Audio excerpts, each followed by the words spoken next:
Well, that's the name of my new album that drops at the same time. So UK is getting a double whammy right there. The tour and the album same time.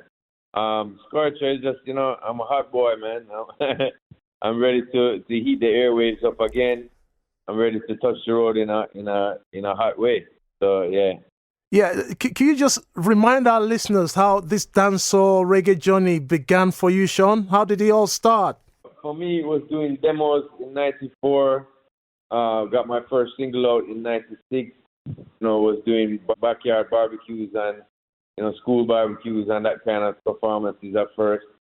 And then when my first song broke, it took off. That was a song called Baby Girl. Subsequently, I toured for a little bit, and a few years later, released my first album, which did great.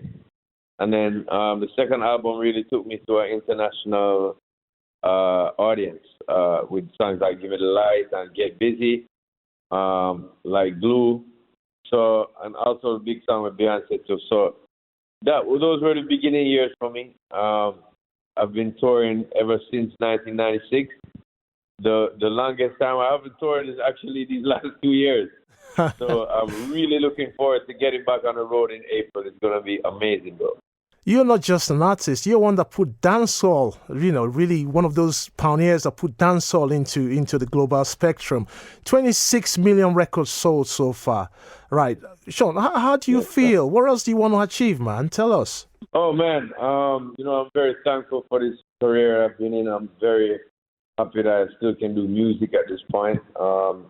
Big up to all my fans who have supported me over these years and carried me here and encouraged me. But yeah, what left is there to achieve for me. Production. I would love to be able to produce something for someone that is a hit. That's a dream of my own. But yeah, I'd love to continue to do music myself. As I said, it's something I really love, and I'm honored to still be doing it. Yeah, we're in the studio. We've been excited all through, saying can't wait to speak to you. And Angel Mel, my co-presenter, is here as well. How do you feel, Angel? I'm really quite giddy. I cannot believe I'm actually talking to you. What an absolute pleasure! Thank you so much. Thank you. It's a bit surreal because as a DJ, I play your songs 99.9% of the time. And here we are, 21 years at least, and you're still going strong.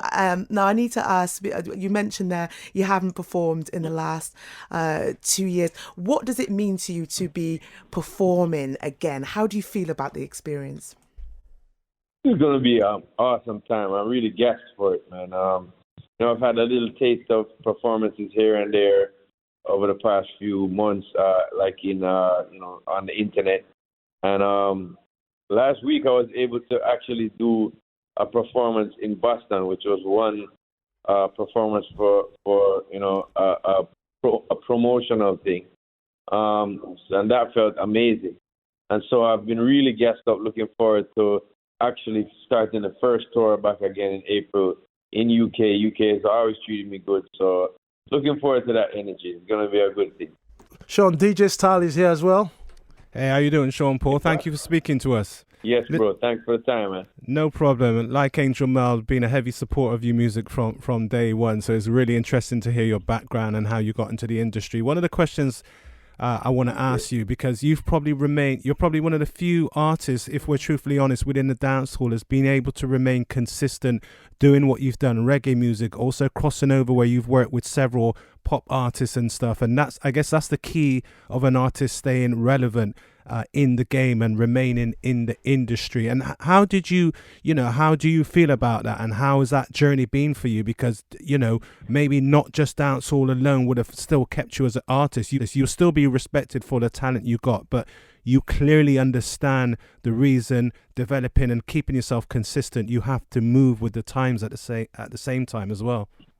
Yeah, man. When I first began this career, people told me you're as big as your latest hit, and so I kind of took that into consideration. Not all of my songs hit, bro. I do many songs, and some of them rise to the top and become great.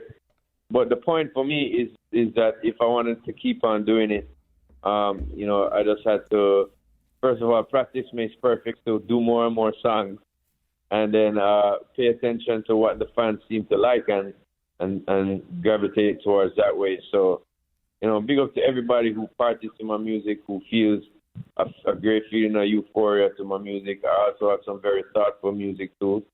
So for me, it's the perfect job, you know, and this genre that I do, dancehall and reggae, is the perfect genre for me to express myself.